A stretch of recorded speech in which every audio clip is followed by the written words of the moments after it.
Hi, Art Seekers. We're here with Bisco Smith, and I am a major fan. So excited to get to talk to you. Thank you much for chatting with us. My pleasure. Great to be here. So, how did you get involved in street art?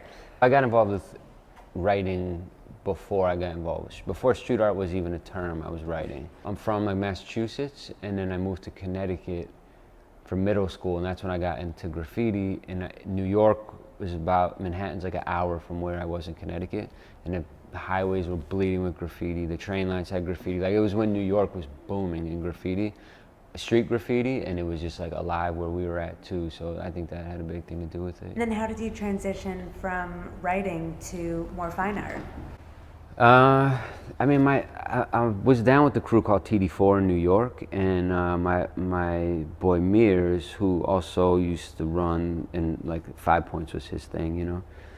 He used to put on art shows of the crew. So like I don't know if he got me in my first like graffiti writing art show, but I was doing it in New York, but it'd be like every year or 2 years when he'd be like, yo, let's do a crew show, and I'd go make some art, you know what I mean? Instead of graffiti art on the wall. Now I moved to LA, I think because I didn't have my friends here to go paint walls with, I had to like find that escape differently. I loved making the work. I sold the work, and it felt so good to make the work and sell the work. I was like, that was dope, I should make more. And that also helped push it, and then it became like, all right, I got a studio, let me actually work. I think it's really neat that you have your roots in graffiti, and then when you transition to something else, you still maintained that energetic thrust, the use Thanks. of lettering, and also just the slashing, jagged lines of those Thank you. letters. In New York, I was rapping a lot. Like I spent a lot of years making records and touring. I was part of this like community in New York that was, everyone was ill rappers, and we were putting out doing shows, and like the culture was vibrant at the time.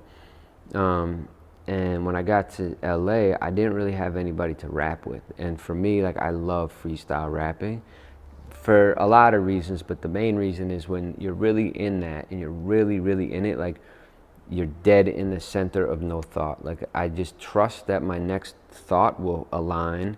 There's no pre-planning. There's no, like, you're just in it. There's times where I'm like reading the shit that's running through, like I'm basically reading a paragraph off my mind, like in some weird way. That energy is like untouchable. And that used to be my shit. Every week I would go to this club, and it was like this open mic with a live band, and it was my church, you know, and that's what would make me feel good and get me through like a tough week and shit or whatever. And I had no one to do that with here. So I would be in the studio downstairs, bumping music late at night, getting in my little zone.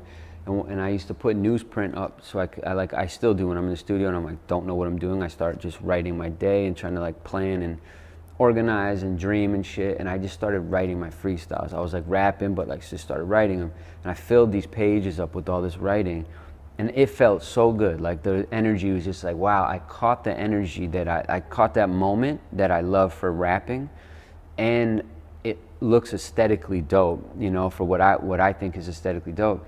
And it all felt good. And then my studio partner at the time walked in the next day, and he was like, yo, that shit is you, man. Because there's composition, which is my design side. There's graffiti writing, which is my graffiti side. There's lyrics, which is my music side. And my life has been art and music and design. And like, it's like this upside down tornado. And I think the older I get, the closer I tie them all together. And I've kind of like found a way that I feel, you know, it's close to being like it is all together. There's just different ways I can move it now, but that was like the aha moment, like, oh shit, I think I just did it. Your language is very abstracted, or the lettering is abstracted once it's on the wall or on a canvas. Is it important to you that they be able to read your work? Not at all. There's an energy that I put into the work, which I think is something you should feel. And then I think, you know, there's something with art, and what I like about this work that I've been doing is like, if you live with that piece, over time it's gonna talk to you. You're gonna have a month later, you're gonna be like, oh, there's that word. Like it's a long process.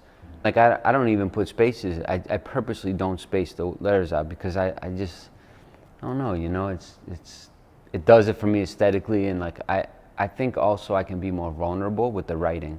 And I think if everybody knows what it says, I have to think about everybody else, and then once I start thinking about everybody else, it's in my head and it's too much.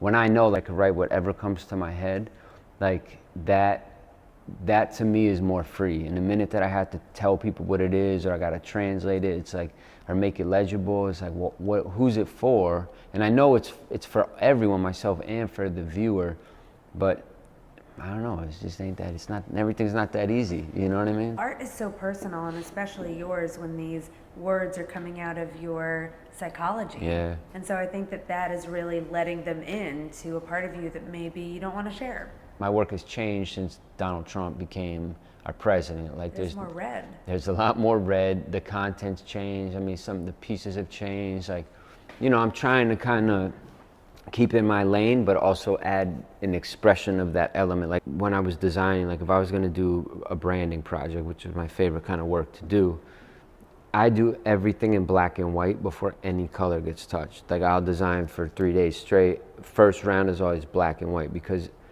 good design gotta live in black and white. Color's secondary, like, cause you can't print everything in color all the time. So that's the science of a logo.